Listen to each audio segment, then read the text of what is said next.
this special Warriors edition of Eyewitness News. Your name, sir? Vern Brown. Clearly a Warriors fan. Clearly, yes. Favorite player? Curry. Curry? Do you think the Cavs losing Zayn Malik will affect the Cavs' One Direction defense? No, I don't think so. Not at all? Not at all, no. I mean, is One Direction going to be the same without him?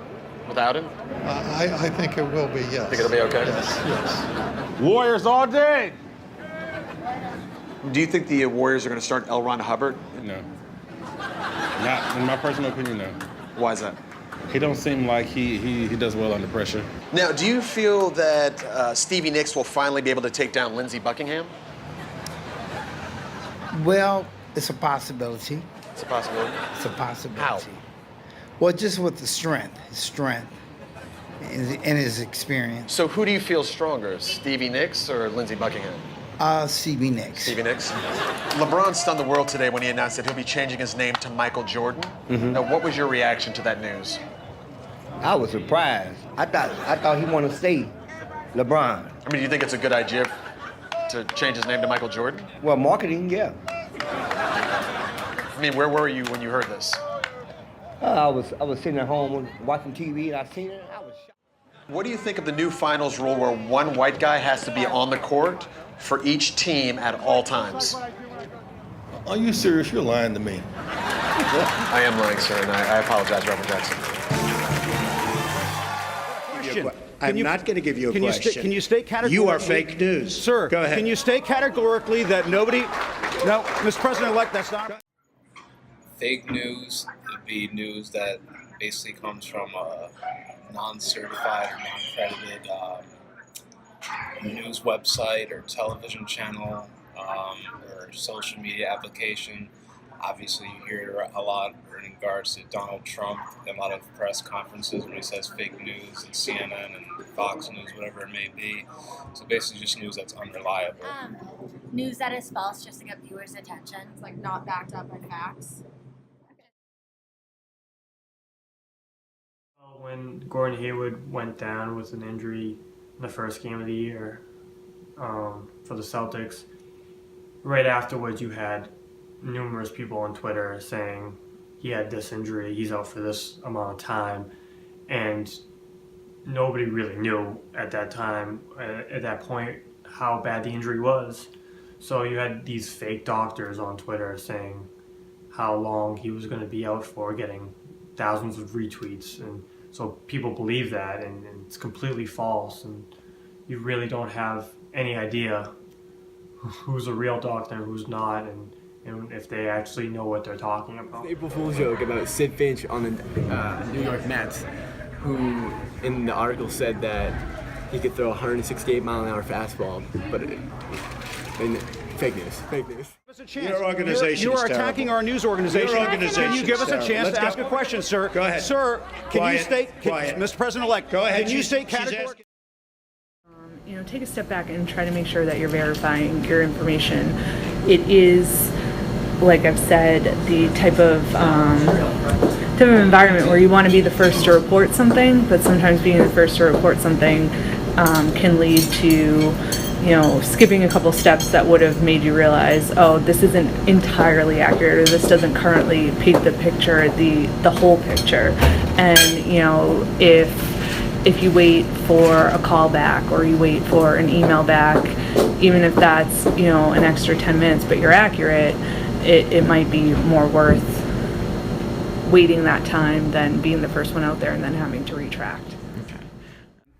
I think, the thing that's really going to be difficult for any reporter, especially, is if their, I guess you could say, their level of experience.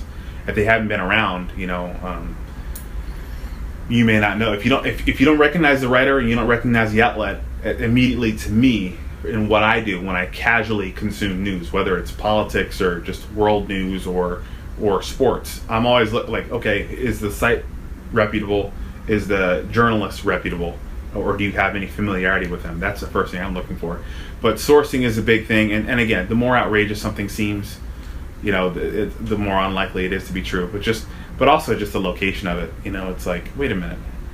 If something is this outrageous on Facebook, how come I haven't seen this on CNN or on, you know, on Fox or on the local news, you know, the world news, the local news, the newspaper? And so it's like, that kind of gives me a hint that it's like, yeah, should be careful. Do what your job title is. Report on what happened, not on what you think happened or what you wish happened. There have been instances where things have been done for a prank or a joke.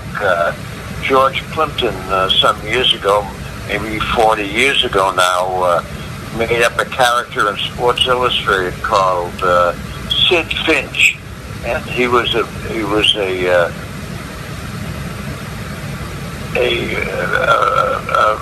very special pitcher who threw it, I think it was 130 miles an hour or something like that, and wrote a story on April Fool's Day in Sports Illustrated that this guy this pitcher was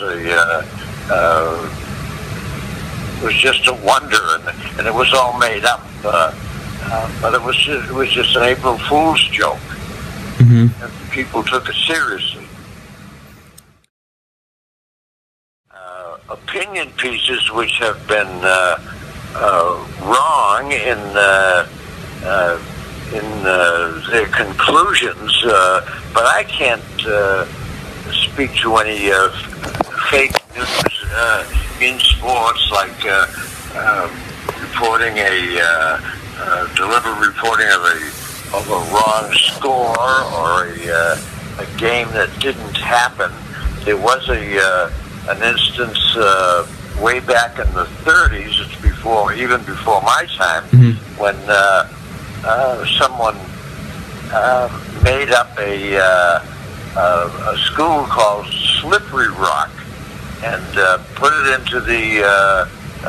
Slippery Rock into the scores of other football games from around the country, and Slippery Rock ended up undefeated for the year and started to get attention, and there's no such school existed. It was some fellow, I think I remember it from the Associated Press or United Press International that added these scores from Slippery Rock College on, and it was just done as a prank. And he never thought anything would come out of it, but it's long before the term fake news had become a political football, so to